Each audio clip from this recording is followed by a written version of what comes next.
the development of our monetary policy for us to move to the next level. But the rate is market determined. Remember, we came from the one-to-one exchange rate. We said earlier that it was very expensive policy for us to maintain. It was easily costing us $2 billion for us to maintain because we're using, we're trying to use both the US dollar as a reserve currency as a transaction currency. So it was a natural development. Now about the rate itself, the rate is what it is, interbank market.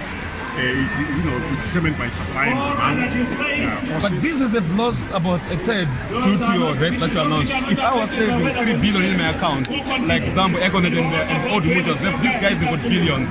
That means technically they now have about $1 billion. They've lost literally a third due to the announcement that we had, and they're trying to cover for this same gap, which was caused by the new official rates. No, listen, because I think people are still using the US dollar as a reference point. Yes. They shouldn't. And that's what the interchange bank says. One is to be.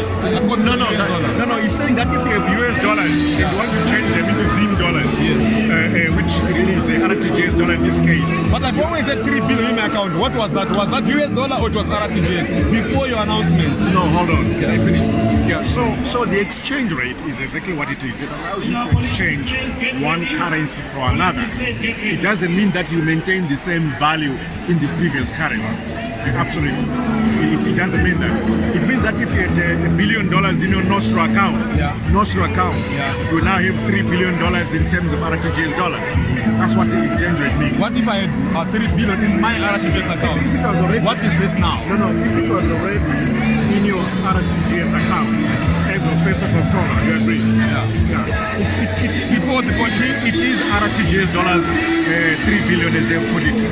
No, before the policy it was 3 billion. After your policy, how much was it now? No. If it was already sitting in domestic currency side, yes, it is still what it is.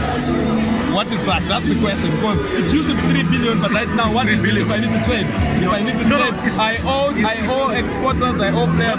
It is 3 billion RTGS. Yeah. So it is still 3 billion RTGS. Because now, this is the question. If I owe, like I'm a supplier, I owe companies like Huawei or Samsung or all these international players. So I've been, like Tel One, for example, it borrows money. And it was hoping that it kept 3 billion in the account to pay back. Due to the latest announcement, they no longer have that capacity to pay back because you have already devalued that money by almost that figure.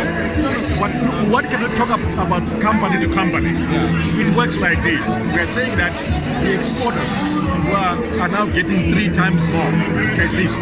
Surely they are better off, aren't they? For the exporters, definitely. Yes. So how about those with local savings? I'm worried about people who are saving locally billions. Economic reforms, they are winners and losers, but overall, the economy should benefit. That's how it works. You can never have everyone as a winner. You can't have all boats rising. It never works like that. Inflation these days is still going up. What's your comment? Bread prices also increase.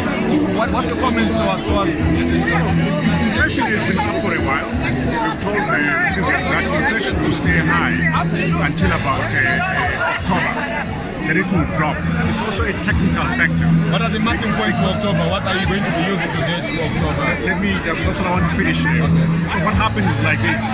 Because you are starting from a low base in terms of the index, you are now moved to a higher base. So inflation stays high until October. Remember, inflation kicked up in the month of October to 17%. So at that level, then it will drop, but it will stay high for a while. But on a month-on-month basis, it is still lower than the 17% that you saw in October. Last month it was just about 4%. Previous month it was 1.7%. What is the actual national inflation rate? That's what came out. You saw it. The 66%. You do read it. You agree with the 66%? Because price of commodities have rose more than 200% in the last year. The bread basket, bread, margarine, loaf of bread, cooking oil, maize meal, they've risen in the past few months by more than 300%. The measurement of inflation is very scientific. It's very consistent. So the figure of 66% is absolutely correct. It's very consistent. That methodology has never changed.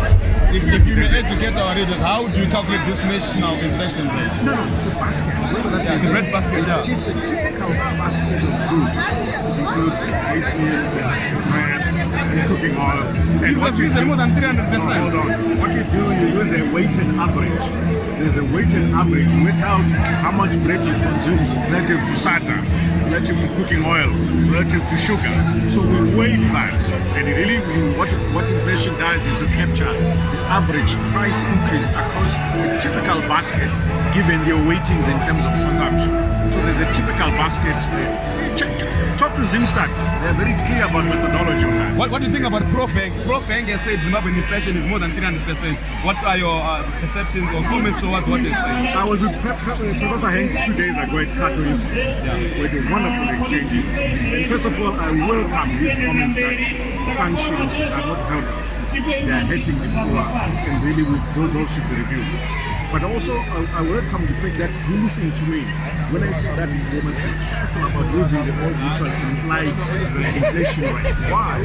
Because the share price is what you call a premium. It's not the same price as cooking oil. The share price is what it is, what we call volatility. So when you use that type of capture inflation, first of all, it's distortionary. That equity premium is distortionary, but also it exaggerates the level of inflation. I pointed that way. Yeah. And I can tell you, I'm an old professor of finance, so I know what I'm talking about. Last but I not least, know exactly how it works. Okay. And frankly, there's an exaggeration and absolutely. Last but not least, I think in the last 365 days, bread used to cost 90 cents. Now we're at $3.20. In simple English, Prof, where are we going with the economy and why are we seeing this kind of inflation? Zimbabweans are worried. From 90 cents to $3. We're going through an adjustment period. Things will stabilize. Zimbabweans should be patient. We will get there. Thank you. Thank you so much. Thank you so much.